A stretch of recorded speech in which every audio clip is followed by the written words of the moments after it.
Hello friends, आप सभी को स्वागत है हमारे यूट्यूब चैनल में। आज हम लोग पढ़ेंगे जनरल साइंस के एक भाग क्या है बायोलॉजी। ठीक, जनरल साइंस के जैसे 3 भाग होते हैं ना, केमिस्ट्री, फिजिक्स और बायोलॉजी। तो हम लोग बायोलॉजी का एक चैप्टर पढ़ रहे हैं। ये चैप्टर का नाम क्या है? कोशिका। ये काफ़ी महत्वपूर्ण चैप्टर है। ठीक, ये सभी एग्ज़ाम जो 1 डे कॉम्पिटिटिव एग्ज़ाम होता है ना, वो सभी एग्ज़ाम के लिए क्या है, काफ़ी महत्वपूर्ण है। 1 नंबर अवश्य ही, कम से कम तो 1 नंबर पूछे ही जाते हैं। ये आज हम लोग का क्या है, क्लास नंबर 4 है। ठीक, इससे पहले हम लोग 3 क्लास कर चुके हैं। जो 3 क्लास में हम लोग का लगभग मतलब कोशिका के बारे में पढ़ चुके हैं। अब जो थोड़ा बचा है इस वीडियो में हम लोग क्या करेंगे, कंप्लीट कर लेंगे। तो चलिए देखते हैं।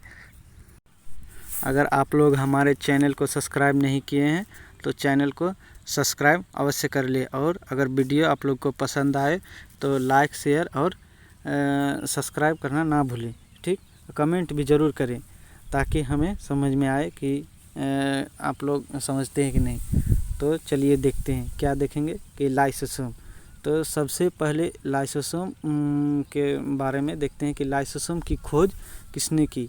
तो लाइसोसोम की खोज किसने की थी? तो डी डुबे। किसने की थी? डी डुबे। एग्जाम में पूछेगा कि लाइसोसोम का खोज किसने किया, तो हम लोग का आंसर क्या होगा? डी डुबे। ठीक, अब देखेंगे कि मतलब लाइसोसोम का निर्माण कैसे होता है। ठीक, तो लाइसोसोम का निर्माण कौन करता है? गोल्गी काई के बारे में हम लोग पिछला क्लास में पढ़ चुके हैं। इसके बारे में डिटेल हम लोग पिछला क्लास में डिस्कशन किए हैं। अगर आप लोग नहीं देखे हैं तो जाके देख लीजिए। अब क्या है कि लाइसोसोम को आत्मघाती की थैली भी कहा जाता है। क्या कहा जाता है? आत्मघाती की थैली भी कहा जाता है। ऐसा क्यों कहा जाता है? क्योंकि ये जो है ना, ये लाइसोसोम मतलब ये मान लो क्या है, कोशिका। ठीक, कोशिका के अंदर विभिन्न प्रकार के भाग होते हैं, जैसे माइटोकॉन्ड्रिया हुआ, राइबोसोम हुआ, गोल्गी हुआ। ये सब चीज़ें के बारे में हम लोग पिछले क्लास में पढ़ चुके हैं। तो ये सभी भाग जैसे हैं ना, अगर मान के चलिए कि इसके अंदर कोई भी मतलब काम सही से नहीं हो रहा है ना, तो इसके अंदर एक द्रव पाया जाता है। ठीक, तो मतलब क्या होता है कि अगर ये सही से काम नहीं कर पाता है तो ये क्या करता है, द्रव छिड़क देता है, जिससे क्या हो जाता है, कोशिका पूरा मर जाता है। इसलिए हम लोग इसे क्या कहते हैं? आत्मघाती की थैली कहते हैं। समझ गए ना? चलिए अब आगे देखते हैं। ठीक, आगे हम लोग देखेंगे लवक। क्या देखेंगे? लवक जो है ना, ये क्या होता है, यह केवल पादप कोशिका में पाया जाता है। किसमें? पादप कोशिका में। हम लोग पढ़े थे ना कि कोशिका 2 प्रकार के होते, एक मतलब पादप कोशिका, एक जंतु कोशिका। ठीक, जंतु कोशिका जैसे हम लोग जीव जंतु में पाया जाता है, और पादप कोशिका क्या हुआ? पादप तो जानते ही हैं, पेड़ पौधे। तो ये पेड़ पौधे में ही पाया जाता है। ये लवक जो होते हैं ना, 3 प्रकार के होते हैं। कितने प्रकार के? 3 प्रकार के। पहला हम लोग का क्या हुआ कि हरित लवक। क्या है? हरित लवक। ये हरित लवक जो है ना, यह किस रंग का होता है? तो यह हमारा हरा रंग का होता है। याद करने के लिए हम इसको कैसे याद करेंगे? तो हरित, ह से हरा और ह से हरित। जैसे भी एग्जाम में पूछेगा कि हरित लवक किस रंग का होता है, तो हम लोग का आंसर क्या हो जाएगा? हरा। ठीक, हरित लवक किस रंग का? हरा रंग का। तो हरा रंग का। तो हरित लवक का मुख्य कार्य क्या है कि मतलब इसे हरित लवक को पादप का रसोई घर कहते हैं। हम इसको रसोई घर क्यों कहते हैं? क्यों कि आप लोग तो सुने ही होंगे कि पौधे मतलब भोजन प्रकाश संश्लेषण की सहायता से ही करता है। तो प्रकाश संश्लेषण के लिए सूर्य का प्रकाश ज़रूरी है। तो सूर्य का प्रकाश एब्जॉर्ब मतलब संग्रहित कौन करता है? तो पेड़ पौधे के पत्ते। तो पेड़ पौधे का पत्ते किस रंग का होता है? हरा रंग। तो वही हरा रंग में क्या होता है? क्लोरोफिल। वही हरा रंग के कारण, मतलब हरा रंग का कारण किसके द्वारा होता है? तो क्लोरोफिल के कारण। तो वही क्लोरोफिल जो होता है ना, वही मतलब सूर्य के प्रकाश को अवशोषित करता है। तो समझ गए ना कि मतलब इसको किस लिए हरित लवक को पादप कोशिका का रसोई घर कहते हैं? इसीलिए कहते हैं। अगर ये हरित लवक नहीं होगा तो वो मतलब सूर्य का प्रकाश अवशोषित नहीं कर पाएंगे और भोजन नहीं बना पाएंगे, और क्या होगा? मर जाएगा। अब हम लोग आगे देखते हैं। आगे क्या है कि अवर्णी लवक। कैसा लवक? अवर्णी लवक। यह नाम से ही स्पष्ट है, अवर्णी मतलब बिना रंग। मतलब क्या है कि यहाँ देखिए लिखा हुआ है कि यह रंगहीन लवक है। कैसा लवक है? रंगहीन मतलब रंगहीन लवक है, मतलब यह कोई रंग का नहीं होता है। तो इसका मुख्य कार्य क्या है कि इसका मुख्य कार्य है कि मतलब यह मंड वसा प्रोटीन का संग्रह करता है।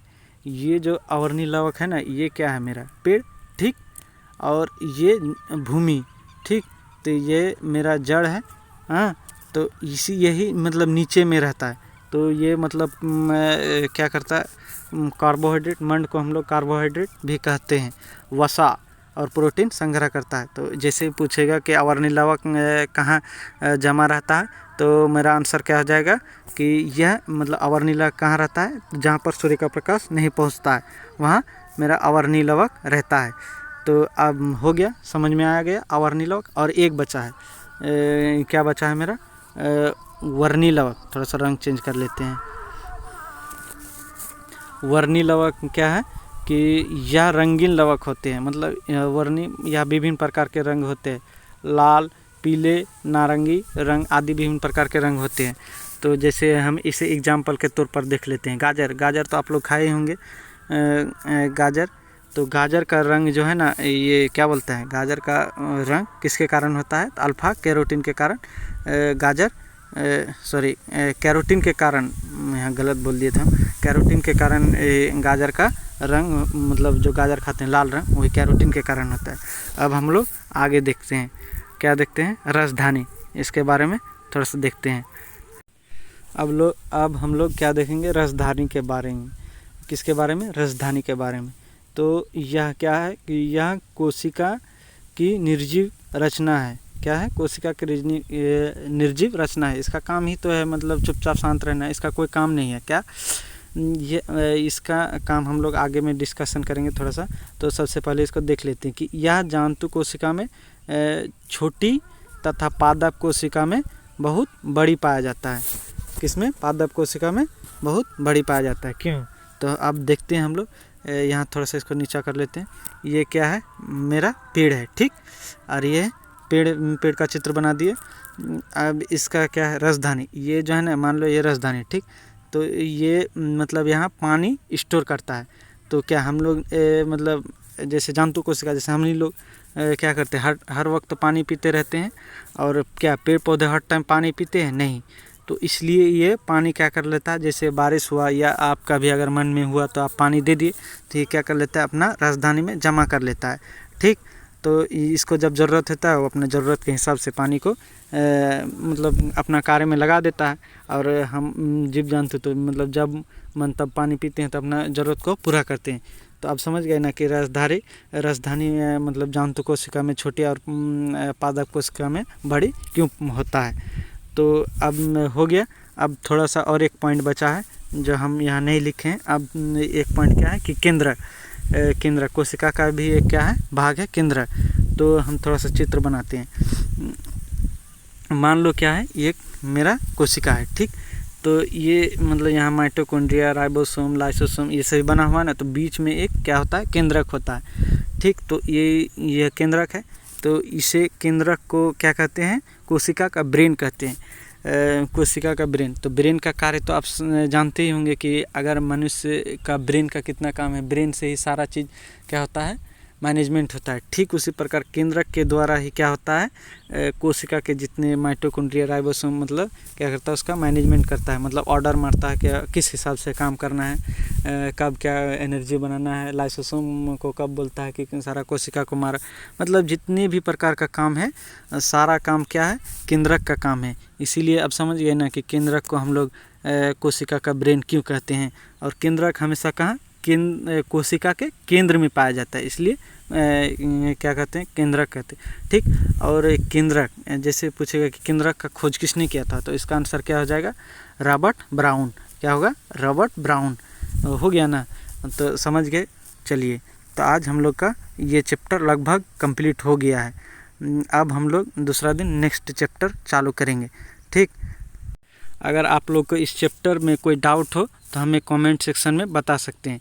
ताकि हम लोग फिर कभी पढ़ेंगे तो उस डाउट को क्लियर कर सके।